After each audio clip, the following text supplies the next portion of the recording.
Oke, selamat malam sahabat misterius. Pada kesempatan kali ini saya akan membacakan sebuah cerita atau pengalaman yang datang dari sahabat misterius yang bernama Cecep. Beliau akan menceritakan pengalaman atau ceritanya yang terjadi pada tahun 2019 ketika itu dia mengontrak rumah di daerah sekitar Padalarang. Oke, kita dengarkan cerita selengkapnya. Cerita ini terjadi pada tahun 2019.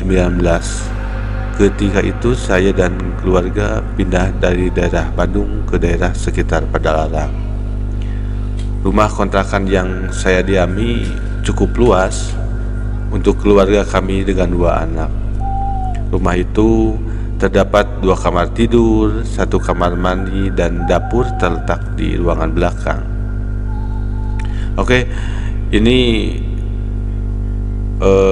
kisah ini terjadi pada istri saya karena saya bekerja di luar kota, jadi jarang pulang. Oke, kita lanjutkan. Pada awal kami menempati rumah ini tidak terjadi hal-hal yang aneh. Biasa saja, bahkan bisa dibilang sangat nyaman untuk kami sekeluarga. Tetapi setelah kami menempati rumah ini sekitar 2 mingguan, ada sesuatu hal yang aneh, bahkan kadang tidak masuk akal bagi kami. Pada waktu itu, tepatnya hari Kamis malam Jumat sekitar jam 11 malam, anak kami yang paling kecil masih juga belum tertidur. Biasanya anak itu tidur tidak lebih dari jam 8 malam. Terlihat di depan TV anak itu bermain sendiri dengan mainan kesukaannya. Tapi anehnya anak itu terlihat tertawa sendiri, bahkan seperti ada yang mengajaknya bermain. Kejadian itu terjadi hampir setiap malam.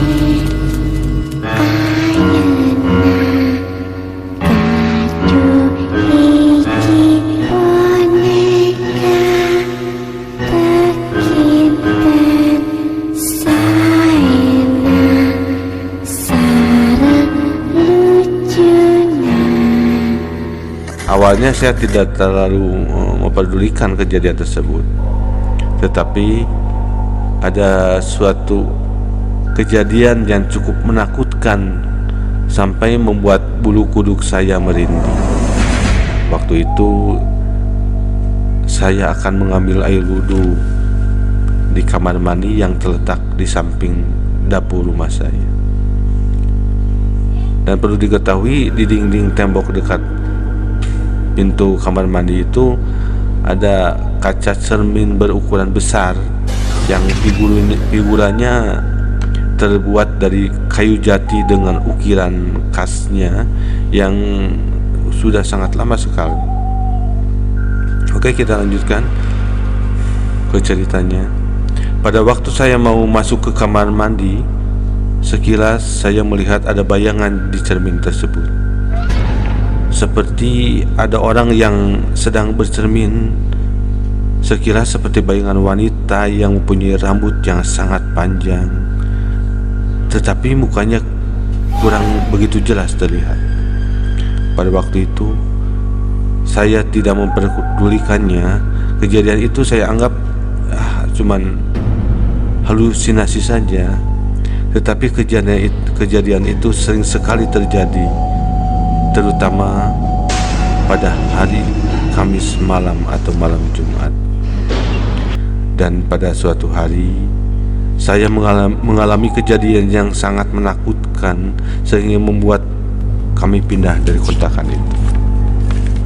Pada waktu itu, tepatnya malam Jumat sekitar jam 7 malam, saya bersama anak saya sedang berada di dapur dekat kamar mandi.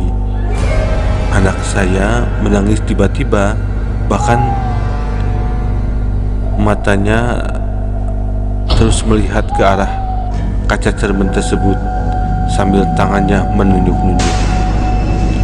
Saya perhatikan kaca cermin tersebut. Tiba-tiba terlihat ada asap keluar dari cermin itu. Badan saya gemetar atas kejadian itu. Asap itu perlahan membentuk menjadi sesosok wanita yang berambut panjang dengan baju putih. Kepala makhluk itu tertunduk. Wajahnya terhalang oleh rambut yang panjang yang terurai dan terlihat sedikit gimbal. Badan saya gemetar melihat kejadian tersebut. Makhluk itu dengan berjalan tertatih-tatih mendekati saya. Dengan sisa keberanian, saya bertanya kepada makhluk itu, "Apa yang kamu mau dari kami?" Dengan suara yang parau sambil tertawa, makhluk itu menjawab, "Kalian pergi dari sini." Makhluk itu semakin dekat berjalan tertatih-tatih menghampiri kami.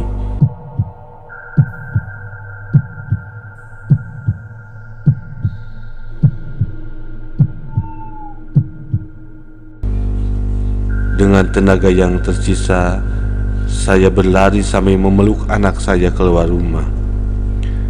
Sampai di halaman rumah, saya sudah tidak ingat apa-apa lagi. Dan pada waktu sadar, saya sudah ada di rumah warga yang telah menolong saya. Setelah kejadian itu, saya menelpon suami dan menceritakan apa yang telah terjadi. Dan akhirnya kami sekeluarga pindah dari rumah itu.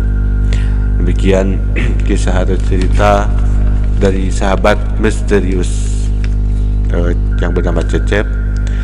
Mudah-mudahan cerita ini akan menjadikan manfaat bagi sahabat misterius semua. Karena perlu diketahui, itu setiap rumah pasti ada penghuninya.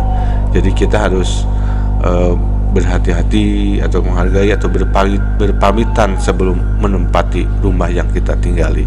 Demikian cerita kali ini, mudah-mudahan ada manfaatnya. Sampai jumpa lagi.